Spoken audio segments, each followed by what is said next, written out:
అందరికీ నమస్తే. నా పేరు సుబ్రహ్మణ్యం.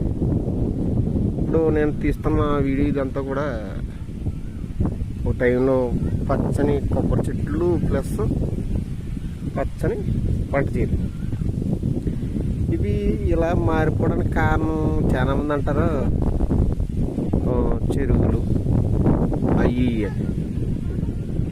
చెరువులు కేవలం కారణం మాత్రం కాదు, దానికి మెయిన్ కారణం ఇదిగోండి, ఇది ఉందా వాటర్ది, అది చేను.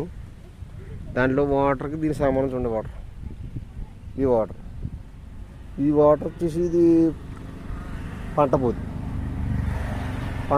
వాటర్. పంట పోదు నుంచి ఎక్కి ఈ వాటర్ పంట చేలోకి వెళ్ళాలి.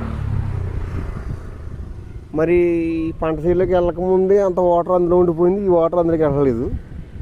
దీనికి డ్రైన్ ఉంటుంది, డ్రైన్ వాటర్. ఆ డ్రైన్ వాటర్ నుంచి అలాగా అది బయటికి వెళ్ళిపోతుంది అనుకోండి వాటర్ ఆటోమేటిక్గానే.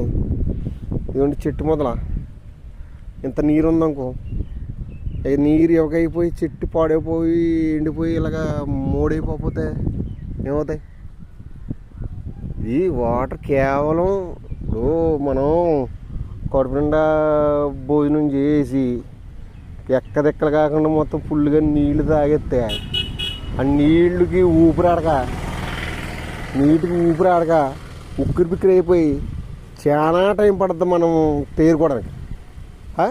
అలా రోజు దొరికితే ఇంకేమవుతాం మనం?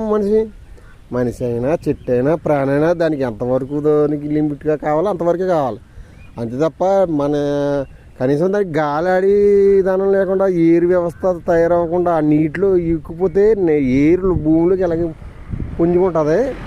ఆ ఏరులోంచి మొక్కల పైకి లిక్కుతుంది, కాపు ఎలాగ వస్తుంది. ఏదో ఆలోచించండి. ఇది కేవలం అందరూ అంటారు చెరువుల వల్ల నాశనం అయిపోయిన, చెరువుల వల్ల నాశనం. తప్పండి అది.